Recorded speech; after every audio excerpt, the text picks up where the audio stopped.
This is a trip for me. I've never done anything like this, just me, my iPhone, and my piano. And nice way to spend some hours. So I hope you will enjoy this, and I hope you will continue to love and challenge yourself with music. I feel that it's necessary for me to say something about how to correct or change unwanted stuff that happens, especially when it happens in a recurrent way.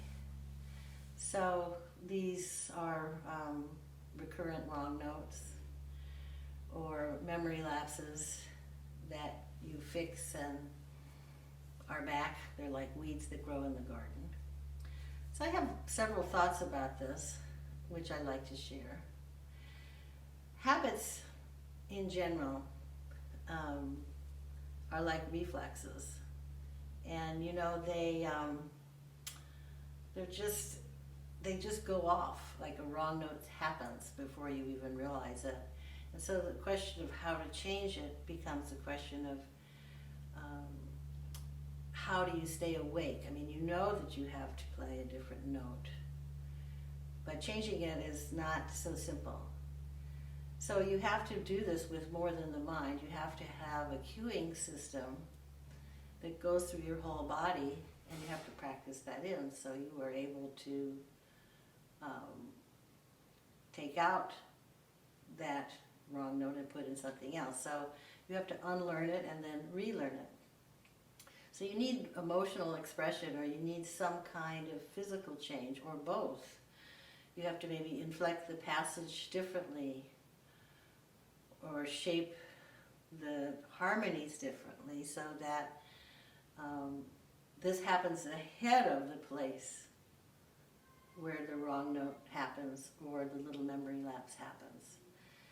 So the same process really happens or should occur when you want to change things in your interpretation. It requires more than just thinking, well, I'm going to make more dynamics or change the touch or whatever, change the texture. So there are these basic little steps that might be useful for me to say. And as I always have said to my students, you know, what resonates with you, keep, and what doesn't resonate with you, just throw out. So after you are aware that something needs to be changed, you must stay awake. You have to stay awake enough so that you can practice in the change with a heightened attention, so that this cueing system is alive, and that takes quite a bit of energy. So then you have to try out this change in different situations.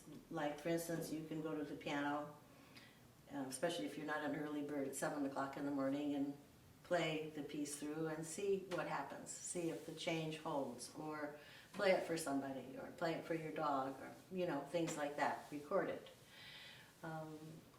So, you know, memory lapses are kind of related to this idea, because they're like a tear in the fabric, and instead of a tiny little hole or tear, they feel like an immense sinkhole, you know, like you just walk into a manhole on the street, and they are frightening on stage.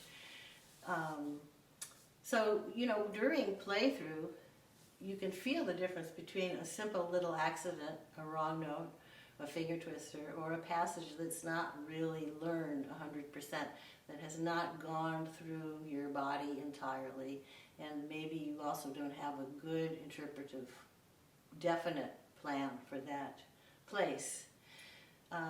So sometimes if you jump into the role of the composer and you play something else instead of the harmonies that you're supposed to play, which, let's say, you can't remember, or change the passage a little bit, and then you go back to that passage, a different way of playing and interpreting the music, or feeling the passage, or just ideas will come to you, and you will go through a process of transformation, and that will really, really achieve your goal.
cleaning up stuff, being sure you're organized is a part of the daily practice.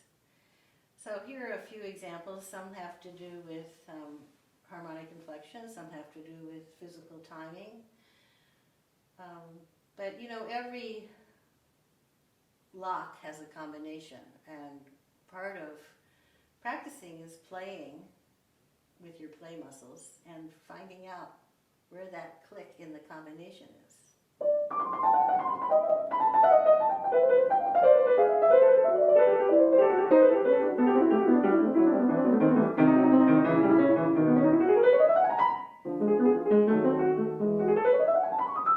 So you can see that I've changed the inflection.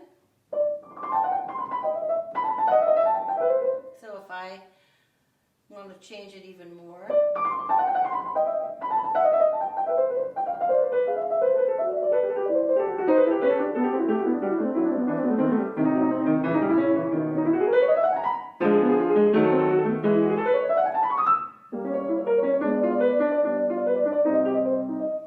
so there are endless possibilities. Here's another kind.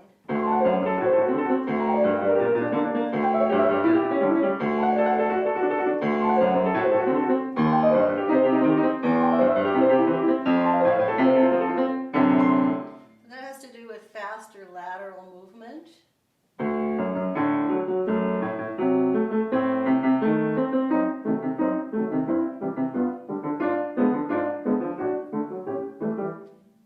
Very often when you get near the end of the piece, you kind of lose your focus because you're so happy to be at the end. So I find myself putting in more interesting phrasing and groupings.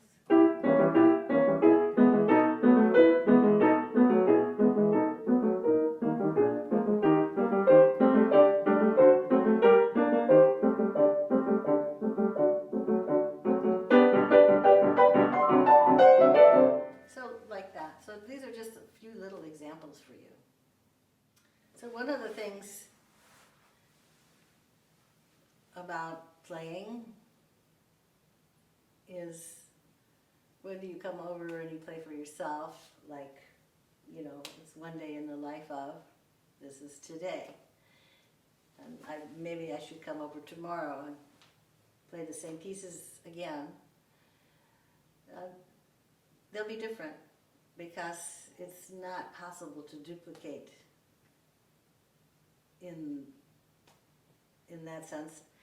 And I'll have some different ideas, and things are just, my blood pressure might be different, or I might feel a little bit different. So you have to allow for all that to happen. And when you have habits that you want to change, you know, that's in the process of practicing. It's not, you can't just intellectually say, I want to remember to do this. It has to be a full body experience so that you can incorporate it into really a new interpretation.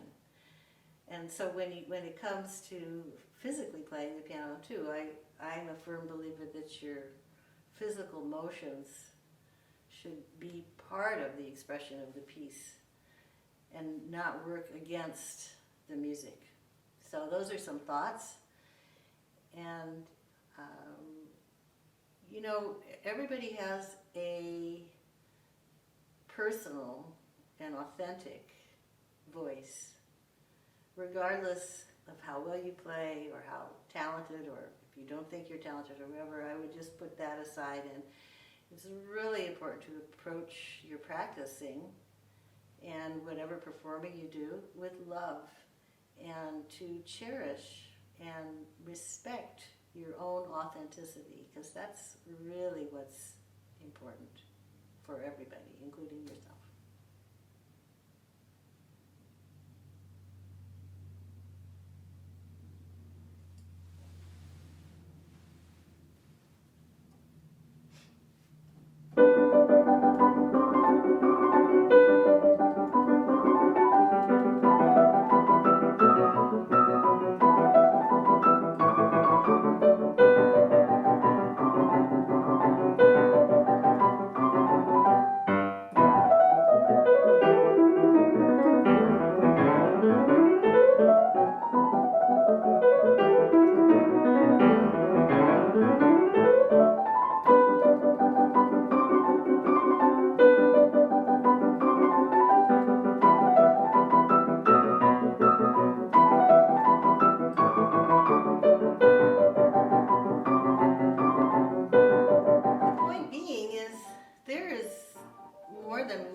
right way to play a piece. There's lots and lots of ways to play anything that is in traditionally acceptable. And the reason we study theory, and the reason we study history, and the reason maybe you study composition or you improvise or things like that is to inform you of the long line of tradition and the historical awareness that has preceded us, and even going into music of our time, so that you have more resources to stimulate yourself. It's sort of like if you only have peanut butter in your kitchen and bread and jelly, and that's all you eat, you're not really going to learn how to cook, and it doesn't fire your brain cells in any kind of an imaginative way. So that is why that's why we love art. That's why we love all the arts. That's why we love nature. And for me, it's why I live by the sea. I love to hear the ocean breathing. I love to hear the birds talking. And I think that, composers like the composers we love were connected to things bigger than themselves. And so when I sit down to practice, I expand and I draw from different areas. And it's, when you're younger, you have teachers because they can help guide you if you go too far in one direction. But I think generally talent wins out and everything works out fine. So, it's really important when you learn something to not be in a rush and to learn it well and explore the different expressions physically, musically, historically, with your body, with your mind, all of that. Because what you learn, you will remember for the rest of your life. And the deeper it goes in, the easier it is to remember, that's for sure.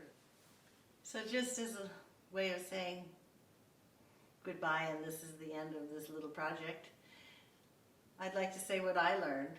First of all, you need to look at each shot very carefully before you shoot it so you don't cut the top of your head off. Second of all, you need to straighten out all your little rugs and everything else so that it looks perfect. Third, you need to remember to wear your shoes. And the other most important thing maybe is to pick a sunny day so that light doesn't change so often. Anyway, it's all a process, and thank you for watching, and you can always reach out to me if you want to. Bye-bye for now. I just can't resist saying, please stay in touch with your own source of inspiration and magic, or whatever you want to call it. Here is some of mine.